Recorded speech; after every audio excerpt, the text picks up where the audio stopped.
days like continuities are, but it turns out that if you take singularities to come in asthma and asthma is generated by allergies, you actually... Okay, we're live. Good morning, everyone, and welcome back to our weekly Parsha class. Oops, what just happened there? What just happened there? Oh my God. No, there's no battery problem. I just hit the wrong button. I need to join live. What does join live mean? Oh my God. Sorry about this. Okay, here we are. We're live. Okay. We don't tell them to join Facebook. I'm on Facebook. Okay, good morning, everyone, and welcome back to our Parsha class. And we are in the portion of Emor today, a very, very special portion. In it,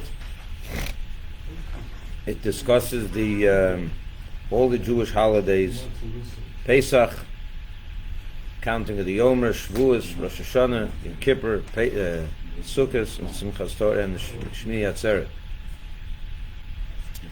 What I want, the Parsha opens up. That's the end of the Parsha. The Parsha begins with the laws of the Kohen. The Kohen has a special status and has to maintain that status. He's not allowed to defile himself by coming in contact with a dead person, and who he's allowed to marry, who he's not allowed to marry. There's different laws for Kohens. And there's lots of details as it relates to that. The Torah then goes on to tell us a Kohen who is blemished is not allowed to serve in the temple. They have to be healthy physically and spiritually. And then it talks about what kind of Kohanim, if they have certain impurities, that they're not allowed to eat from the sacrificial meat, and they're not allowed to serve in the temple, and who's allowed to eat the truma, the special gifts that are given to the Kohens, and who is not allowed to. Sure. About the Kohen, who elevated them up? God made the Kohen one family, Aaron's family and his descendants, from among the tribe of Levi, to serve in the temple. And he made them Kohanim, the priests, and he gave them certain laws regarding that, and that remains till today. But what makes a person qualified to be a Kohen? He has to be born into that family. He can't become a Kohen. So if I have a friend of mine who's a Kohen, He'll be a Kohen for the rest of his life, him and his descendants, really? for perpetuity, yeah. That's how it works. It's a family thing. It's the tribe you belong to. So which tribe do you belong to? The Israelite tribes. Like me, we're in the same boat. No. My mother was a Kohen. My grandfather was a Kohen. Yeah. So why aren't you then? Because it goes by the father. Your Jewishness you get from your mother. Right. Your tribal ancestry you get from your father. So you and I are Glitzianis. That's it. So what tribe? You got to be proud with that, because you ain't getting anything else. We're at the bottom of the I can't make you a Kohen. You know the joke they say that a Jew came once to the rabbi and said, "Rabbi, I want to become a Kohen." He said, "I can't make you a Kohen." He says, "Rabbi, here's $10,000. Make me a Kohen." That's funny. He says, "No, I can't make you a Kohen." He says, "Rabbi, I need to be a Kohen. Here's $100,000. Oh.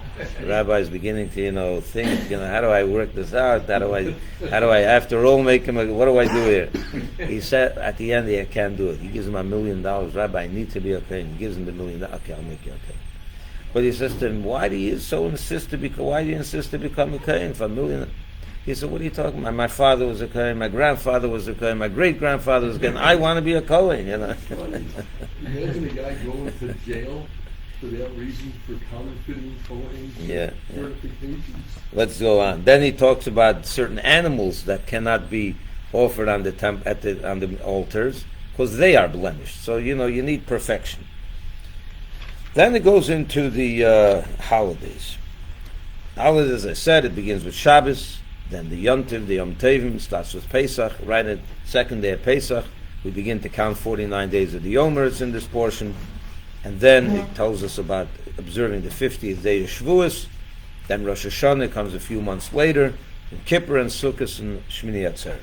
So that's the portion, and it ends off with a very sad story.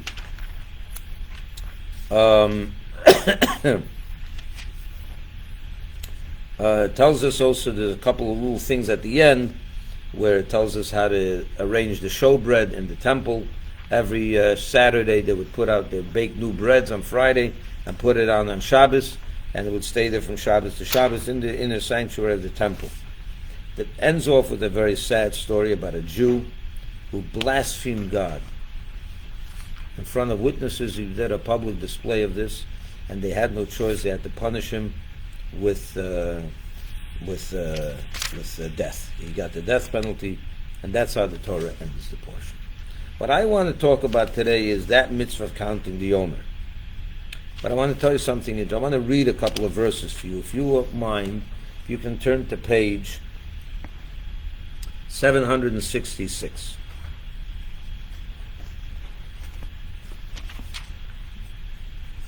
Oh, 768, sorry.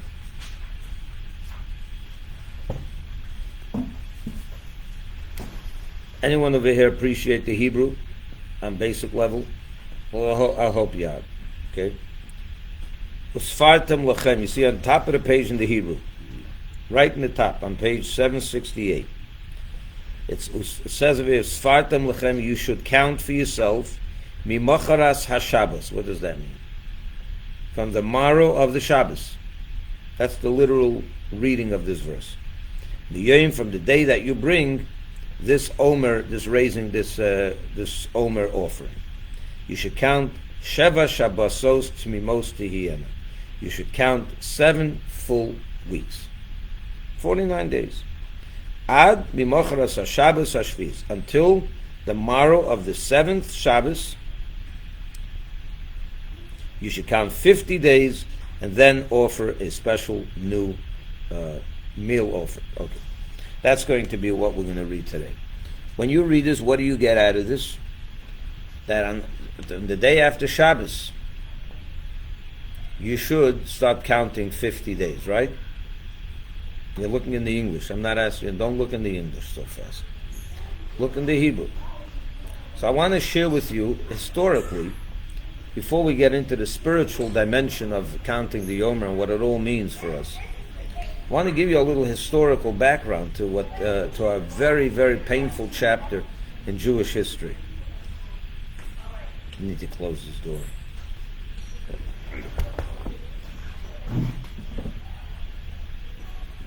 If you were to be asked, do you understand this verse that we just read?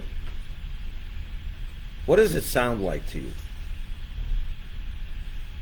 When should we count the Omer? From the morrow of the Shabbos, right? What day is the morrow of the Shabbos? Sunday, right?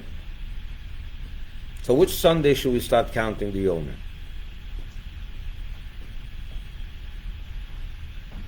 After we bring the Omer offering. This is how it works. You have the Pesach. On the second day of Pesach, we bring the Omer offering.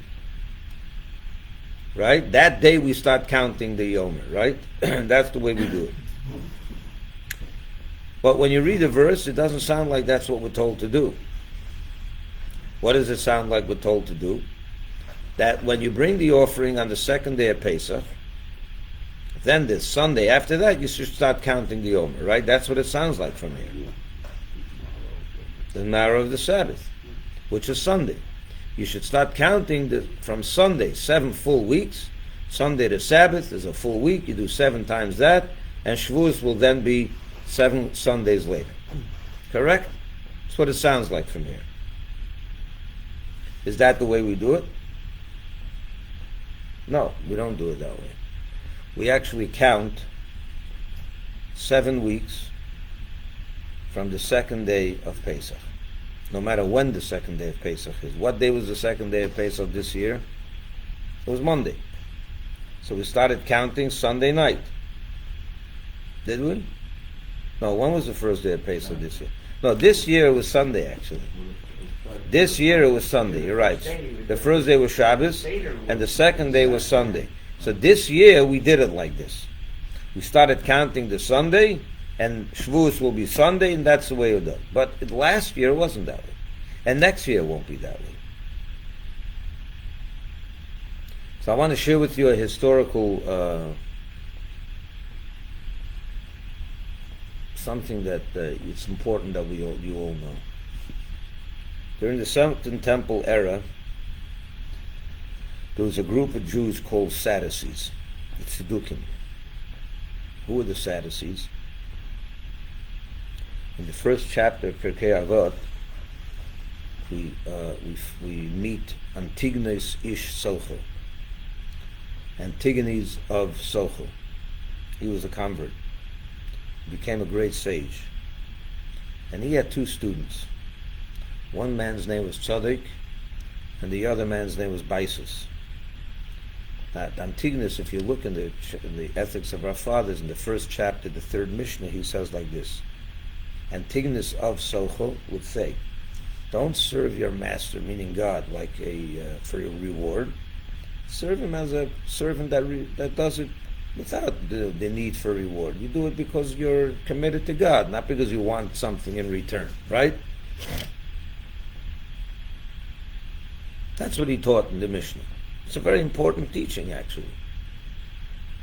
He's saying you should be doing the mitzvahs, serving God because it's the truth, not because there's some kind of reward that's going to be given to you after 120, and so on. You should do it because of altruistic reasons. It's God that's asking for this. I do it. The problem was that his students misunderstood what he was teaching them. They understood that what he was saying is that there is no reward and punishment. You serve God because it's the truth, and there is no reward and punishment. Instead of understanding his teaching as he meant it, which was that there is reward and punishment, but don't do it for that reason, they took him to mean that there is no reward and punishment. As a result, they began to deny all the oral tradition. Because where does it say that there's reward and punishment in the world to come? It doesn't say that in the text of the Bible. That's something we know by oral tradition.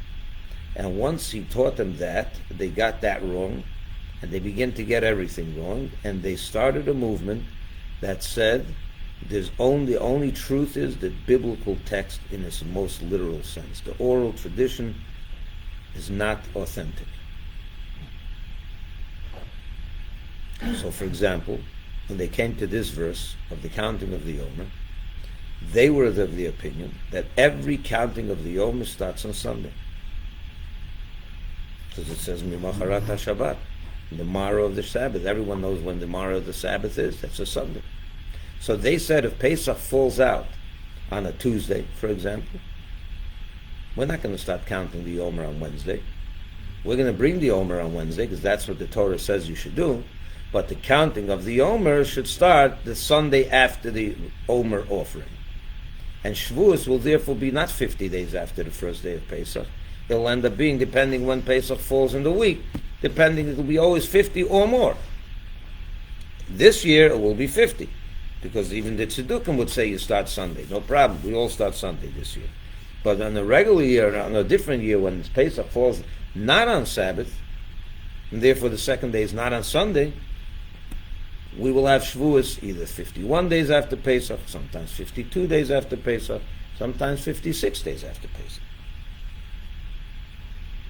And this became a major debate, not only with regard to this, but regarding almost every mitzvah. They put that film right over here. The head film they put right here. What does it say in the Shema? Between your eyes. Where is between your eyes? Right here. That's what they did. They said, we're loyal to the text. The text says between your eyes. And why don't we put it right over here? We would be able to read. That's not the reason. Why don't we put it between our eyes? After all, it does say in the verse, it should be as a sign between your eyes. Why don't we put it between our eyes? Why do we put it on our top of the head? You know the answer to that? Avram, what's the answer? The answer is very simple. Well, till you know. Once you know it, it's simple. Because when Moses was on the mountain, talking to God and getting the mitzvahs from him, with the written text came a whole oral explanation. And God told him, you're going to write down V'hoilu totafos beinei necha, but let me tell you what I mean by beinei necha. I mean up here, not between on your nose. And God told him it should be up on the head. And God told him the same thing, right on the mar of the Sabbath. But what does Sabbath over here mean? The first day of Pesach. By oral tradition, we have an explanation to every verse of this Torah, of this written text. But the Sadducees didn't accept that oral tradition, oral explanation. And therefore they began to warp every mitzvah that we have. They began to warp and misread it and misunderstand it and not do it. Now, it would be one thing if they were a fly-by-night organization, a few nutcases that came and said we should put out film on our nose and a few other things. And the problem is they became very, very powerful. In fact, during the Second Temple era, a few hundred years, we had the high priest sometimes ended up being a Sadducee. Could you imagine that? We learned in the Mishnah a few weeks ago. There's another oral tradition that on Sukkot, together with all the sacrifices, you're supposed to bring a libation of what? Of wine. There's a wine libation, right? A certain amount of wine is poured on the altar. That's in the biblical text. But on Sukkot, we have, by oral tradition, that in addition to wine, you're also supposed to pour water on the Mizbeach, called the Nisuch HaMayim, a great special mitzvah that came along with the Simchas Beis HaShoeva, the celebration around the drawing of the water that would be poured on the Mizbeach every day of Sukkot. It's a great thing. The Sadducees dismissed that whole thing out of hand. It's not in the Torah, it's not in the text, we don't do it. But what the problem was, that the priests in the temple were the Sadducees sometimes, many times. So the Jews are there, they came to the pilgrimage, and they're waiting for them to do the water libation. One year, there was a Sadducee that was the priest, and they gave him the pitcher of water to pour on the altar, and instead of pouring it on the altar, he poured it on his feet to show that he doesn't believe in this. The Jews were so enraged at him that were there. It was on Sukkot, right? So everyone came with their lulav and esrog, right? So they started throwing their esrog at the guy. They pelted him with their esrog. Esrog is not, you get that in your head, and you're in the hospital before you know it. That's not it's not a grape. That's a very, very hard, that's a hard fruit. That's like throwing in apples. Imagine 200-300 apples come flying at you. That's what happened in the temple. They started throwing their esrog at the guy because they were so enraged that a heretic is doing their service in the temple. Could you imagine? And I'm not sure if he got killed or he got badly injured, but I don't think they tried that stunt again, the Sadducees. But this was a major movement in Judaism. But they're no longer. They were there for a couple of hundred years, and they assimilated themselves out of existence. Because if you're not loyal to the Torah, you have no future, and they're extinct. But this was a debate, and that's why when they would bring the Omer Offering the day after Pesach, not on the Sunday, they would bring it in such a special way. Every detail of the Omer Offering was done in with great detail. And they would go to the field and they would cut the barley corns. They would say, "Cut, should I cut?" They would tell them, "Cut 3 times, cut, cut, cut. Should I lift it up?" Everything was announced, and it was they emphasized it greatly because there was a lot of challenge to it. And they wanted to show that the way that the Judaism, the rabbis understood Judaism, there's a written tradition and an oral tradition. They wanted to drive that home very fast. And in this mitzvah, it gets driven home very, very strongly, especially the way it was done in the temple. Today we don't have a temple, so we don't bring an Omer Offering anymore, but we do count the Omer. When do we start counting the Omer? On the second night of Pesach. And when do we finish? Shavuos. No, right before, the day before Shavuos. Now, the Torah says that it should be complete weeks.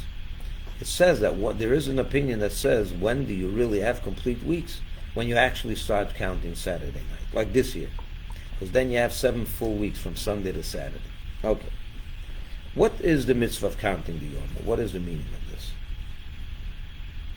Because we know that in the Torah, there's a Pesach and Shavuos really is one unit.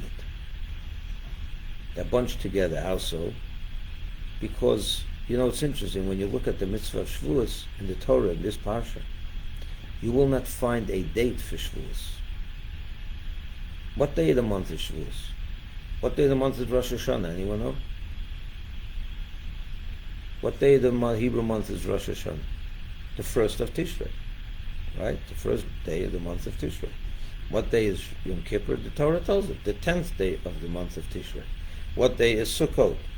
The 15th day of the month of Tishrei. What day is Pesach? The 15th day of the month of Nisan, right? What day is Shavuos? Well, we do it when? On the 6th day of the month of Sivan. But really that's arbitrary. That's an arbitrary date, because in our calendar it's fixed that way, that the 50th day after the first day of Pesach is the 6th day of Sivan. But the Torah doesn't say that Shavuos is the 6th day of Sivan. The Torah says that Shavuos is 50 days after Pesach. Now, in temple times, it could have been the 5th day of Sivan, it could have been the 6th day of Sivan, and it could be the 7th day of Sivan. Why? How so? Remember, I taught you that how did they establish the Rosh Chodesh, the new month? When 2 witnesses said they saw the moon. Right? So if the month of Nisan is 29 days, because on the 30th night 2 witnesses saw the moon, and that became the first day of the next month, right? So Nisan was only 29 days. Imagine next month, Iyar. The 30th night, 2 witnesses come and say, we saw the moon. So the month of Iyar was only 29 days, because the 30th was already the first of Sivan. So how many days do you have? From the first day of Pesach, it's the 15th of Nisan, so you got 14 days left till the 29th. Then you have 29 of Iyar. How much is 14 and 29 is 43. What day is going to be Shavuos? The 50th day. It's going to be the 7th. 7th of Sivan. But imagine, Nisan was a full month, 30 days, and Iyar was a full month, 30 days. Then, when would Shavuos be? The 5th of Sivan. But if Nisan is 29 days and Iyar is 30, or vice versa, Nisan is 30 days and Iyar is 29 days, when is Shavuos going to be? The 6th of Sivan. And that's how it is today. With the fixed calendar, Nisan is always 30 days and Iyar is always 29 days. So we know now that Shavuos will always be the 6th of Sivan. But before we have a fixed calendar, when that was established before then, when it was based on the sightings of the moon by witnesses, could have been any day in Sivan, either the 5th, 6th, or 7th. So Shavuos turns out to be the one holiday in the Jewish calendar that does not have a date. It's fixed to Pesach. It's 50 days after Pesach, which tells you something. What does it tell you? That it's the almost like one can say it's the end of Pesach. It's the end of the Pesach package. It's a package. Pesach, Omer, and Shavuos is one big package. What's the connection between these 3 holidays? Why are they packaged together? Why is Shavuos dependent on the 2nd day of Pesach? Why doesn't it have a date in the calendar? Eric, you ever thought of that? Why doesn't it have a date in the calendar? It's a good question. Every other holiday has a date in the calendar.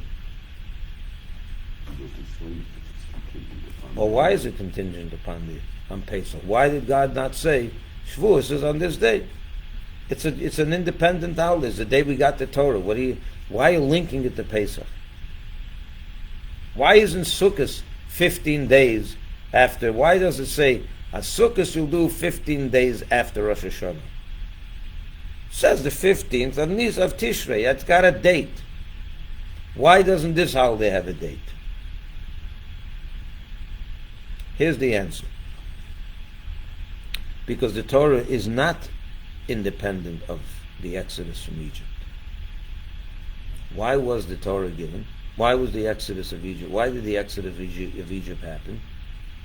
What did Moses, when he came to Egypt the first time to tell the Jews, I'm here, we're going out, we're going to be redeemed. What did he tell them? When we get out of here, we're going to be serving God on this mountain. Meaning Mount Sinai was the purpose of the Exodus. But it goes deeper than that. But I share with you an insight, Kabbalistic insight.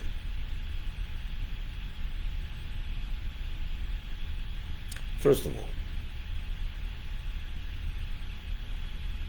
sages tell us that when God took us out of Egypt, that was something that happened. It was all God's doing, so to say. What that means is, there are certain times when we elicit a response from on high. What do I mean by that? We do certain things that causes a response, and God responds to our actions. So, for example, let's take an example of a child and a father, or a mother. The child wants to get by his father or mother's favor. So what does he do? He works hard in school, gets good grades, respects his honor, his parents, cleans his room. He's a good boy, a good girl. The parents watch that for a week, 2 weeks. They say, wow, look at this, okay. They surprise their child. 2 weeks later, they say, honey, we want to give you something special. And they buy the child a gift. And the child is so thrilled and so happy, and he or she hugs their parents, and there's a very special moment, right? What happened? Let's analyze that. The father and mother initiated this gift? Hardly. It was the child that initiated this whole transaction, let's call it.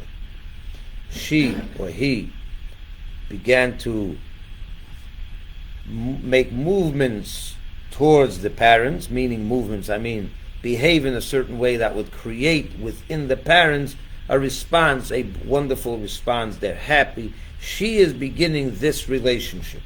The child is beginning the relationship, and the parents responding. But sometimes it's the other way around. Sometimes the child is not doing what they have to do. And the child is oblivious and stubborn, and they're just out to lunch, so to say, right? They don't get it. They're not doing what they have to. The parents are agonizing over this. And they say, how do we get our child on track? They call her in one day and say, honey, we love you. Here's what we bought for you, special. Bought you a new whatever. Something that the child really wants, is special. And she says, wow, that's unbelievable. I didn't deserve that. Yet my father and mother did this for me. I got to do a little better for them. And she starts and he starts doing the right thing, going a little better to school, getting a little better grades. And so what happened there? The parents initiated this relationship and the child responded. In Kabbalah, these are two different relationships that us Jews have with God. Sometimes we initiate, and sometimes God initiates. Interestingly enough, we have 2 seasons of holidays, yeah? What are the 2 seasons of our holidays? In the month of Tishrei, Rosh Hashanah, and Kippur, and Sukkot, and in the month of Nisan, Pesach and Shavuos. Those are the 2 units of holidays. I'm not counting Chanukah and Purim, because they came later. They're not biblical. But I'm talking about the biblical holidays. We have 2 seasons of holidays. They're packaged together. Rosh Hashanah and Kippur and Sukkot all come together, and Pesach and Shavuos are packaged together. Our sages tell us that these 2 seasons represent these 2 different relationships with God. What happens on Rosh Hashanah? Any miracle happen on Rosh Hashanah? What do we celebrate Rosh Hashanah? It's not no miraculous event happened for us on Rosh Hashanah. In fact, it's the day of judgment. If anything, it's tough. It's a little bit, a little dreadful, so to say. No miracle happened on Rosh Hashanah. What do we expect to do on Rosh Hashanah? Or even better yet, the whole month prior to Rosh Hashanah is Elul, right? What is a Jew expected to do in the month of Elul? Repentance. Better our ways. Day of judgment is coming. So we got to take stock of our life, of our actions, of our year, and we step up to the plate, so to say. The month of Elul and Tishrei, that season of holidays, Rosh Hashanah season, is a time of Isarusa de Letata, when the human down here arouses himself to initiate a relationship with God, and then God responds to us. Right? What happened on Pesach? It was the other way around. God brought us a gift. We didn't deserve anything. We did not. What happened? Well, let's go back to Rosh Hashanah. At Rosh Hashanah, He gives us a good year, right? Why does He give us a good year? Because in the month of El, we bettered our ways, we blew the shofar, and we took care, we did things that would earn us a good judgment. That was us doing a step, the first step, and then God responding in kind. What happened on Pesach was the opposite. Well, we got our freedom. We got our freedom. Did we deserve it? Right. What was when God revealed Himself in this awesome revelation on the night of Pesach? Did He come to us? Did He say, "Wow, the Jews deserve this? Look what they're doing for me. I'm going to come and redeem them and reveal my glory and my essence to them"? Hardly. It says, in fact, when God revealed Himself and struck down the Egyptians in the plague of the firstborn, the angels in heaven came to God and said, "What are you doing? You're killing them, you're saving them. Why? They're both the same. They don't deserve. They're all evil." And that's what happened on Pesach. God initiated for us a massive, an enormous, or a magnificent revelation of Himself to sweep us out of Egypt and bring us close to Him. Totally undeserving. He initiated, Isarusa de Le'ela. He woke up, the heaven woke up and initiated and aroused us with a magnificent exodus. What did we do? What was expected of us at that point? What happens when the father and mother buy that child, that gift, undeserved, because they want to initiate a response? What's the response expected from that child if the child has anything up here? They step up to the plate. They start doing, my father and mother was so good to me, I'm going to show them some appreciation and reciprocate with good behavior and do the right thing for them. That's what the counting of the Omer is. What is the counting of the Omer? Have you ever counted the Omer? You ever read that text? So I'll tell you, the counting of the Omer is 49 days. What's this 49 days? And then the 50th day. So that, again, we'll go back to a little Kabbalah. It says that there are 50 gates of impurity corresponding to the 50 gates of holiness and purity. We're told that the Jews in Egypt, they were so corrupt and so evil, and they were so enmeshed in Egyptian culture that they descended to the 49th gate of impurity. And had they been in Egypt just one more moment, they were at the verge of descending into the 50th gate of impurity. And here's the thing. If, God forbid, a person descends into the 50th gate of impurity, he's doomed forever. There's no hope for that person. God wanted us to be at Mount Sinai. He wanted the Jewish people. So when He saw that they're they're falling into the 50th, He came and swept us out of Egypt, just swept us out of there. Undeserving at all. Not only undeserving, we were almost doomed forever. But in His kindness, He swept us out and brought us out of Egypt, not letting us fall into the 50th gate of impurity. What does He do? He tells us, my fellow children, Jews, you're going to be getting the Torah in 50 days from now. I want you to start anticipating this. Start preparing for this. I took you out of Egypt in a great favor. I bought you that gift. But that gift comes once. The Torah you're going to have to earn. You got to make yourself worthy of receiving the Torah. So that's what the counting of the Omer is. Why 49 days? Because 49 days represents the 49 emotional attributes of the soul. You remember we learned in Tanya that there are 7 attributes to the soul? There are 7 emotional attributes, which is the main part of the human being. That's the kishkus of the human being, right? His emotions, his loves, his hates, who he is. Each one of those are intertwined with all 7. And the 7 weeks, every week we perfect another attribute of the soul. So the first week we perfect our loves. The second week we perfect our fears. The third week our compassion, and so on and so forth. We're in the 4th week now. Our endurance. But I'm not going to get into the 49 levels now.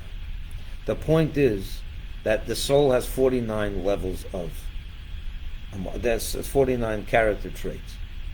And every day they've perfected another character traits, and they climbed into one step after the next into the 49 levels of holiness. They got out of God schlepped them out of the Egypt, so they were left the realm of impurity, but now they had to climb into the ladder of holiness, so to say. There are 49 steps. What happened on the 50th day?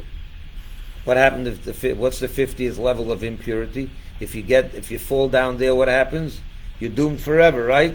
What happens when you get into the 50th level of holiness? You're saved forever. You're in forever. Once you reach the 50th level of holiness, you're in there forever. You can never fall out. You can mess yourself up a little bit. You can dust yourself up. But once your neshama reaches the level where it reaches the 50th level, you're never going to get out of Egypt. You're never going to fall back out. That's why we tell the evil son on Pesach. What do we tell the Rosh, the wicked son? If you would be in Egypt, you wouldn't have been redeemed. Remember those words? And everyone had, why are we telling him that? Why? Tell him something nice. Be nice to the guy. He's at the Seder. Tell him something encouraging. What are you telling him? The answer is, well, we're telling him something encouraging. We're saying if you would be in Egypt, your attitude would have brought you into the 50th level, and you would never have gotten out. You'd be doomed forever. But once you came out of Egypt, you're one of us. You were brought into the 50th level of holiness on Shavuos, on that 50th day. You're in forever. Your attitude, shmatitude, you're in forever. Just get back on track and start behaving like you should, and be one of us because you're in here anyway. There's no way you can get out of this. There is a footnote in the Haggadah about that. I don't know about the Maxwell House Haggadah, but the Haggadah that I always use, that's in there. Use the Maxwell House. But it goes more than that. Let's put it into a little more context. There's a verse in Shir HaShirim. Shir HaShirim is a song of songs that King Solomon wrote, and he talks to God in that book in the most romantic way, if you will. He gives an example of the relationship between God and the Jewish people, like that between husband and wife.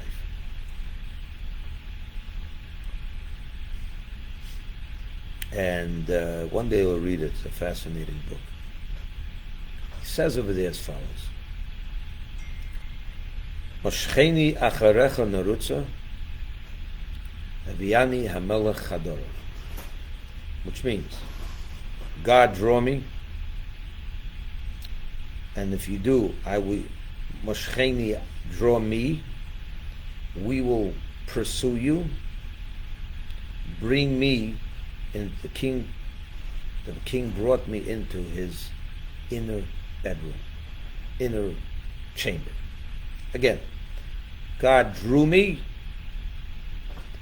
we pursued him, God brought me into his inner chamber. The king brought me into his inner chamber. That's intimacy. Inner chamber is where God is intimate with the Jewish people. But if you pay attention to the nuances in this verse, it doesn't flow well. Why doesn't it flow well? What's happening over here is grammatically and stylistically, this verse makes no sense at any level. It starts with the singular, Moshcheni draw me, or he drew me in the singular. Acharecha nerutza, after you, we pursued you. Suddenly we're talking about a plurality. We pursued you.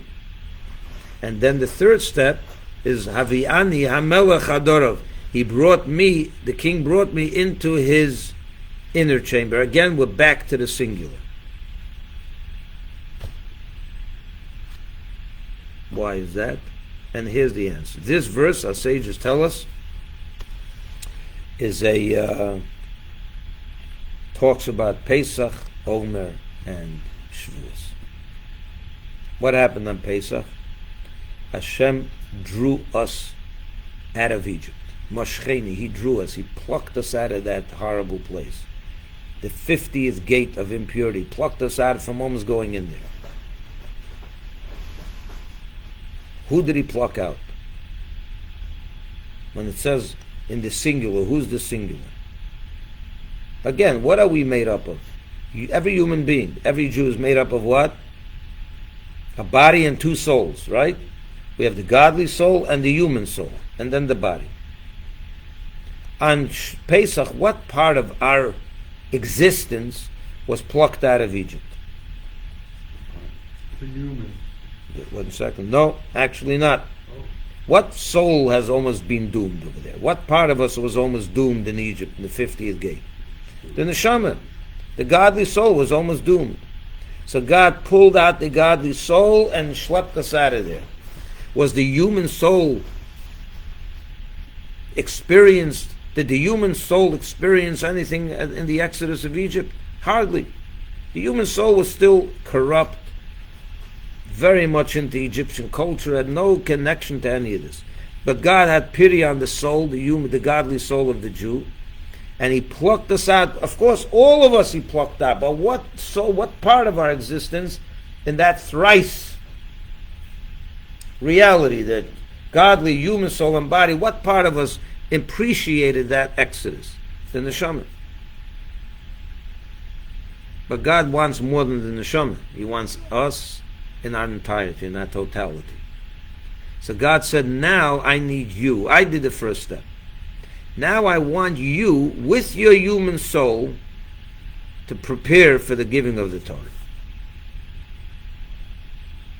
And that's what the next part of that verse represents. Acharecha norutza, we will pursue you. We will pursue you, run, try to pursue and become closer to God. Who's we?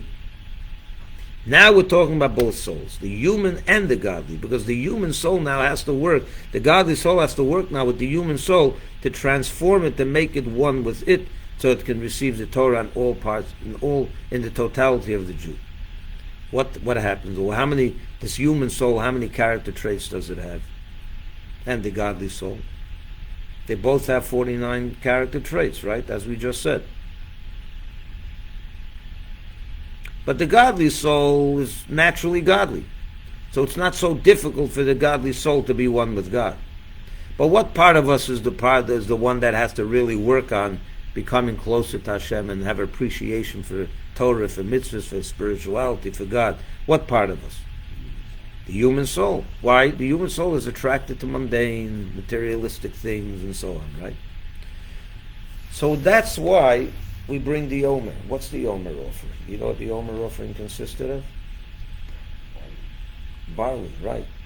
Every other offering in the temple, every other meal offering in the temple was brought from wheat. This is the one time that it was brought from barley. It says that barley is the food that is given for animals. That's the way it was. I'm not an animal owner, and I don't know if that's today. You go to Publix, you buy animal food. I don't know if you yourself know what's in that food. But barley is considered a food for animals, whereas wheat is for humans. Why are we suddenly telling a Jew to bring barley or animal food on the altar? Because what God is trying to tell us is He wants us to offer from now, that second day of Pesach. I did the first day of Pesach. I got you out of Egypt. I initiated that. I bought you the gift. Now I not need you to bring a barley offering. I want you to now elevate your animal, the animalistic soul within you, which is the human soul, which has animal tendencies. It's an emotional soul, a passionate soul, like an animal. I want you to offer the animal on the altar. That's represented by the barley, the animal food. And you start to count 49 days after that. What are the 49 days? The 49 character traits of the animalistic soul. So on this days of the Omer is when we're both running and pursuing God, both souls, in tandem. But then comes the 50th gate, 50th day, so to say, Shavuos, when we say God brought us in, the King brought us into his inner chambers. Who's me? It says again singular over there. Because what happens after 49 magnificent days of the counting of the Omer and the perfection, the elevation, and the transformation? We become one unit. We become one, no, every human being, every Jew. Our both souls become one. We have one interest, one goal, one idea, and one mission. So it starts off, what went out of Egypt? What soul was really in touch with God when we left Egypt? The godly soul. That's why it says, God drew me out. But my godly soul, my human soul was totally out of the loop. That's when the second day of Pesach we began the counting, we brought the animal food, and we started to elevate the animal within, and both souls began to pursue God. So we both began to elevate and perfect and to climb the ladder of spirituality, both of us, meaning both souls. Shavuos, we meshed and we became one, because when you enter that 50th level, you're one existence. You have one mission, one interest, one passion, one God, one Jew. It's a singularity. And that's why it says, and what happens on Shavuos? God brought us into his inner chamber. What's the inner chamber? The Torah. That's what he gave us. What's the Torah? The Torah is one with God. That's his inner, that's his essence. And that's the 50th gate of holiness. When we're in there, we're one with God, and there's no duality, there's a singularity, and we're in there forever. That's why once the Jews were chosen at Sinai, they're there forever. There's no going back. This seems like such an important process. It is an important process. But it seems like in the relative scheme of Jewish observance, perhaps that not as much weight is given to this development of the 49 character traits on the way to receiving the Torah as you might, based on your explanation, you might expect. But it would seem like more focus should be put on people developing these character traits than You're right. You should focus on it. Listen, you got to teach Torah, bring the Torah knowledge to all, as many people as we can. That's what we do here every day. And we tell you how important every aspect of Judaism is. It's all, and that's why, by the way, it's to conclude with the question I asked: why doesn't Shavuos have a date in the Torah? It can't have a date. It's dependent on if you did the 49 days. It's the 50th day in this process. It's not fixed a date in the calendar. It's if you had you have to start with Pesach, and then you start the 50 days, and then you have Shavuos. It does not connect to that date. The other holidays have a relationship to a certain date. This doesn't. This has a relationship to Pesach. This has a relationship to Pesach. And that's why, by the way, I'll just end it off with one little detail. On Shavuos, we find another unique feature. Shavuos is the only public communal offering in the temple that is made of chametz. Did you know that? Every other meal offering, the showbread, everything in the temple nothing was ever made chametz. It was all matzah. It was unleavened. The only offering of meal, of flour, that was brought in the temple that was chametz was on Shavuos. On that day, they brought two unique breads that were offered in the temple. It was meant, and it had to be chametz. And this also plays into this whole process. What's chametz and what's matzah? We all know. Chametz is the leavened bread. Matzah is the humility, the humble bread. Chametz is the egotistical bread, so to say. Rises, puffs up, it's egotistical, it's metaphoric. You don't want to bring the chametz in the temple. Temple is a place of humility. So you're not allowed to bring chametz into the temple. You got to get rid of the ego when you get to the temple. But there's one day that we do bring chametz. You know when? When we refine the egotistical soul and we elevate it and transform the 49 gates, then we can bring that egotistical soul as an offering in the temple, and it can be chametz. Why? Because that chametz is no longer egotistical. It's a different kind of chametz. I'll give you the example. We were talking about it on our table. When was it? Lately, I don't remember, about college, how bad college became. Friday night, yeah. College is a very, very dangerous place for a young Jewish boy and girl. It's dangerous to say that you're pro-Israel on college today. I'm not joking. I don't know if every college, but many. It's becoming increasingly uncomfortable for young boys and girls to wear a symbol of Israel or whatever it is. They're hiding it. Is that good? Should they do that? No. You need to, if you want to survive in that whirlwind of existence, that melting pot, or whatever you want to call that horrible place, that horrible challenge, you have to have so much Jewish pride in you that nothing can bend you, and nothing can sway you, and nothing can intimidate you. You see why you need a lot of chametz today? You need to have that ego not in a bad way, pride. You have to stand tall with your Judaism. You can't be a matzah in college. You're a matzah, you'll be stepped on and broken to pieces. You got to be a real big piece of challah. You have to be a chametzdika piece of bread. What I mean by that, you have to have a lot of pride. But when is the pride and the ego no longer a danger? That it will make you egotistical and a negative ego? Only after you went through the 49 days of the Omer. And you transformed those 49 character traits and you perfected them.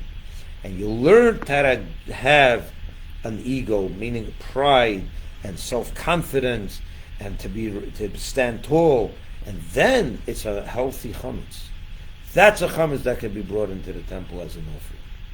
And that's the chametz that has to be brought into the temple as an offering. God says you have no choice. I want it to be chametz today. Because you could do it. You see, before you perfect, once the Jews left Egypt, they had to humble themselves completely. Because they were so, in Egypt, they were so far gone that they had to completely, be humbled. So God says, don't even get close to a speck of chametz. On Pesach, we stay away from chametz to the nth degree. During the Omer counting, what do we have? Pesach Sheni, the second Passover, right? What is the second Passover next week? Did you know that we have a second Passover next Sunday? If you didn't do the first Passover during temple times, you were far from Jerusalem, you didn't bring the offering, God gave you a second chance. And you brought the Paschal offering exactly 30 days later. And over there it says, you should eat matzah and more together with the meat. But you could also have yourself a bagel. You can eat matzah, murr, and bagels and lox with your Pesach offering. You don't have to. You could. You could have matzah and you could have chametz going on at the same time. You don't have to. But the meaning of that is, it depends on you. You count the 30 days. If you feel that you already can use some pride and you can stand tall, go right ahead and eat it with your matzah. If you don't feel you're up to it yet, you need another 19 days to wait? Wait, no problem. Don't eat my chametz then. You don't have to eat chametz with your second Passover in the month of Iyar. But if you want, you could. It's up to you. It depends how you perfected yourself. For 30 days, you feel that you can handle some chametz, go right ahead and eat it. On Shavuos, God says over now, you have to eat chametz. There's no matzah. Because your animal soul is now expected to be perfect with God. completely transformed. And now the animal soul is represented by chametz, the leavened bread. What is the animal? It's passionate. It's it's not so humble, but it's a different kind of not humble. It's pride. It's standing tall in your relation with God. It's a different thing. That's the kid on campus, and needs to have a lot of chametz in order to survive campus. That's to have a lot of Jewish pride, and that's Shavuos. Because once you went through the 49 days and you perfected your soul, both souls are now in unison and in one mission and in one goal to become one with God, now you're prideful. Now you stand tall. Now the chametz comes into play and it becomes a positive chametz that can be offered in the temple. That's the leavened bread that God wants on his altar. The leavened bread that comes after the humility and after the 49 days of perfection. Now bring your pride. And it's a pride that's healthy. It's a pride that will get you through life. It's a pride that will save you. It's a pride that will give you focus. So this is a three-way, a triangular, so to say, linkage of three holidays, of three eras. Pesach, Omer, and Shavuos. And one leads to the next, and they're perfectly in sync. And perfectly, one leads to the next in perfect progression.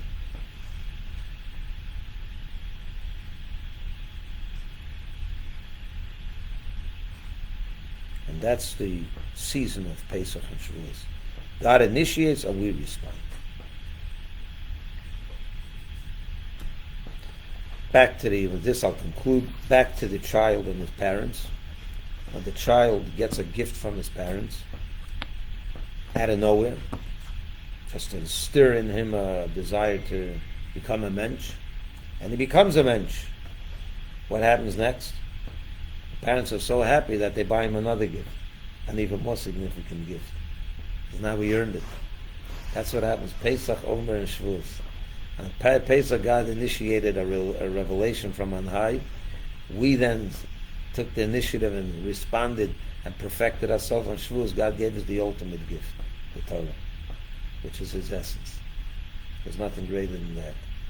So now we should go learn the Torah and behave and do the mitzvahs, because there's no greater gift than that. What do we call the Torah? Matan Torah, right? The giving of the Torah. Matan comes from the word matana. It's a gift. This is no greater gift than that indeed. Have a wonderful week, everyone. And if you didn't finish counting or even start, it's a good time to start. We got, 22 today, so we're almost halfway through. Enjoy the week, and we'll be in touch. Yes, I thank you. You're very welcome. Could I make an announcement? Sure. I just finished on Netflix.